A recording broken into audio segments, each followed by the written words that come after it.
सितंबर 8 हमारे प्रतिदिन की रोटी मिनिस्ट्रीज की ओर से आप सभी सुनने वालों को नमस्कार। आज के हमारे संदेश का शीर्षक है आश्चर्य कर्म करने वाला परमेश्वर, एमी वाउचर पाई की ओर से। और हमारे आज के पवित्र शास्त्र का भाग है मत्ती रचित सुसमाचार 4 अध्याय 18 से लेकर 22 आयत तक। गलील की झील के किनारे फिरते हुए उसने 2 भाइयों अर्थात शमौन को, जो पतरस कहलाता है, और उसके भाई अंद्रियास को झील में जाल डालते देखा, क्योंकि वे मछुए थे। यीशु ने उनसे कहा, मेरे पीछे चले आओ तो मैं तुमको मनुष्य के पकड़ने वाले बनाऊंगा। वे तुरंत जालों को छोड़कर उसके पीछे हो लिए।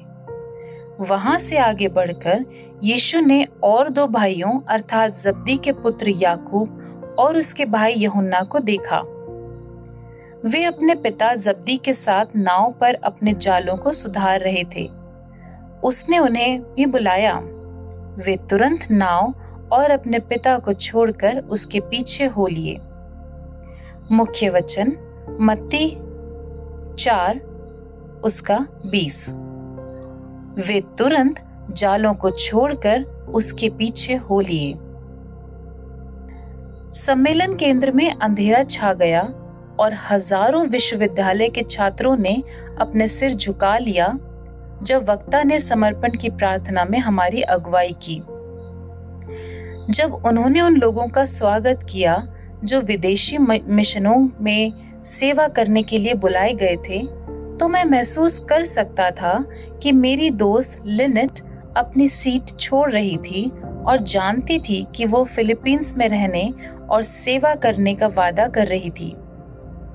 फिर भी मुझे खड़े होने की कोई इच्छा नहीं हुई। संयुक्त राज्य अमेरिका में जरूरतों को देखते हुए मैंने अपनी जन्मभूमि में परमेश्वर के प्रेम को साझा करना चाहा। परंतु 1 दशक बाद मैंने दूसरे देश में परमेश्वर की सेवा करते हुए उन लोगों के बीच अपना घर बनाया जो उसने मेरे पड़ोसियों के रूप में मुझे दिए थे।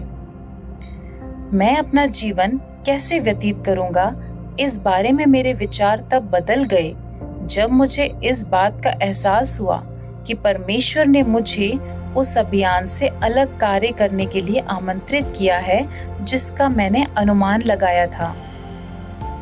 जिन लोगों से यीशु मिलता था उनको अक्सर वो आश्चर्यचकित किया करता था, जिसमें वे मछुआरे भी शामिल थे जिन्हें उसने अपने पीछे होने के लिए बुलाया था।